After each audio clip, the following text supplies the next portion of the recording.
And ఈ మధ్యన జరిగే మిల్క్ ప్రొడక్షన్‌లో గూడా ఈ కౌస్‌కి గానీ, బఫెలోస్‌కి కానీ హార్మోనల్ ఇంజెక్షన్స్ అవి ఇచ్చి వాటి మిల్క్ ప్రొడక్షన్ పెంచడానికి ఇవ్వడం వల్ల అదే హార్మోన్స్ మన బాడీలోకి కూడా వెళ్ళి మన హార్మోన్స్‌ని కూడా ఇంపాక్ట్ చేయడం జరుగుతుంది.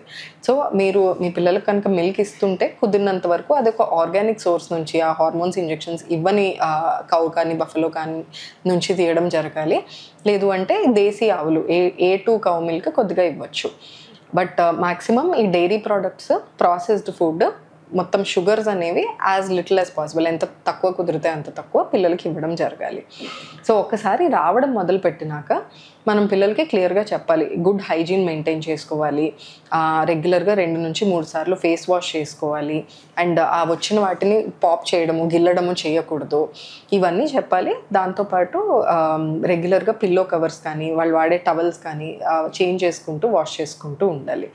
అండ్ సపోజ్ కొంతమందికి ఇప్పుడు 12-13 ఇయర్స్‌కే ఆల్మోస్ట్ ఇదంతా పెద్ద పెద్ద పస్సున్న పింపుల్స్ వచ్చేయడము అలా జరుగుతుంది.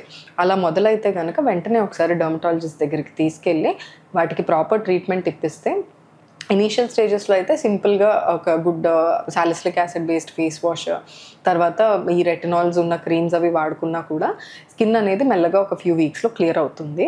బట్ మరీ ఎక్కువగా వస్తుంటే ఇంకప్పుడు టాబ్లెట్స్, యాంటీబయాటిక్స్ కానీ, ఐసోట్రెటినాయిన్ కానీ ఇవ్వాల్సిన అవసరం కూడా రావచ్చు. అండ్ కొంతమంది పిల్లలకి బ్లాక్ హెడ్స్, వైట్ హెడ్స్ కాకుండా ఓన్లీ ఫోర్ హెడ్ మీద చిన్న చిన్న పస్సు ఉన్న పింపుల్స్ వస్తాయి. అవి మనకి మెయిన్ ఈ పింపుల్స్ కాకుండా తలలో డాండ్రఫ్ ఉన్నప్పుడు కూడా అలా ఫోర్ హెడ్ మీద కానీ, ఈ షోల్డర్స్ మీద, బ్యాక్ మీద, చెస్ట్ మీద అలా చిన్న చిన్న పస్సు ఉన్న పింపుల్స్, రెడ్డిష్ పింపుల్స్ చూస్తాము. సో అలాంటప్పుడు తలలో సివియర్గా డాండ్రఫ్ ఉందేమో చూసుకోవాలి. ప్రాపర్గా ఒకసారి యాంటీ డాండ్రఫ్ షాంపూ వాడుకొని రెగ్యులర్గా హెయిర్ వాష్ వారానికి ఒక 2-3 సార్లు చేసుకోవాలి. అండ్ హెయిర్ లెంత్ తక్కువగా మెయింటైన్ చేసుకోవాలి. సో ఇవి చేసుకుంటూ ఉంటే డాండ్రఫ్ కంట్రోల్లో ఉంటే ఆటోమేటిక్గా ఈ చిన్న చిన్న పింపుల్స్ కూడా కంట్రోల్ అవుతాయి. సో ఓవరాల్గా ఈ టీనేజ్ యాక్నే ఫస్ట్ రాకుండా ఉండడానికి హెల్దీ హ్యాబిట్స్ మెయింటైన్ చేయాలి. వచ్చాక ఇమీడియట్గా పిల్లల్ని ఎడ్యుకేట్ చేయాలి, వాటిని ఎలా మేనేజ్ చేసుకోవాలో. ఎక్కువ అవుతుంటే ఒకసారి వెంటనే డెర్మటాలజిస్ట్ దగ్గరికి తీసుకెళ్ళి కరెక్ట్ ప్రోడక్ట్ స్టార్ట్ చేసుకొని అవి పర్మనెంట్గా మచ్చలు, గుంటలు పడకుండా చూసుకోవాలి.